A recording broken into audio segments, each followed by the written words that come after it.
শীতকালের সন্ধ্যাবেলা গরম গরম চা বা কফির সাথে একটু মুখরোচক ঝাল ঝাল খেতে আমরা কিন্তু ছোট বড় সকলেই ভীষণ ভালোবাসি।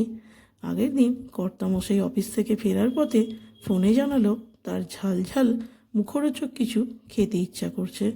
বললাম, বাড়ি ফেরো, দেখছি কি বানানো যায়। তো কিছুটা মুগ কড়াই আমি ভিজিয়ে কলা বের করে রেখেছিলাম স্যালাডে দেবো বলে, সেটাই ব্যবহার করলাম। মিক্সির বাটিতে আদা আর কাঁচা লঙ্কা দিয়ে একটু দানা দানা করেই পেস্ট করে নিলাম। এদিকে পেঁয়াজ, গাজর, ক্যাপসিকাম, বিনস, কাঁচা লঙ্কা একটু মিহি করে কুঁচো করে নিয়েছি। কিছুটা চীনাবাদামকে হালকা করে ভেজে আধ ভাঙা করে গুঁড়ো করে দিলাম পরিমাণ মতো বিট নুন, ধনে পাতা কুচি, পাতিলেবুর রস আর জিরে, ধনে, শুকনো লঙ্কা শুকনো খোলায় ভেজে গুঁড়ো করে রেখেছিলাম, সেটাই 2 চামচ দিলাম।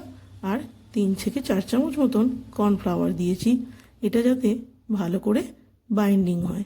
তো ভালো করে মেখে রেখে দেব। আর কর্নফ্লাওয়ারটা দেখানো আমার মিস্টেক হয়ে গেছে। এই যে ভালো করে মেখে নিলাম। প্যানে অল্প সাদা তেল গরম করে এগুলো টিক্কার আকারে দিয়ে দেব। বেশ কিছুক্ষণ সময় নিয়ে একটু উল্টে পাল্টে শ্যালো ফ্রাই করে নিলেই তৈরি হয়ে যাবে অঙ্কুরিত মুগের টিক্কা। আর এটা সার্ভ করেছিলাম ধনেপাতা আর টক দইয়ের চাটনি দিয়ে।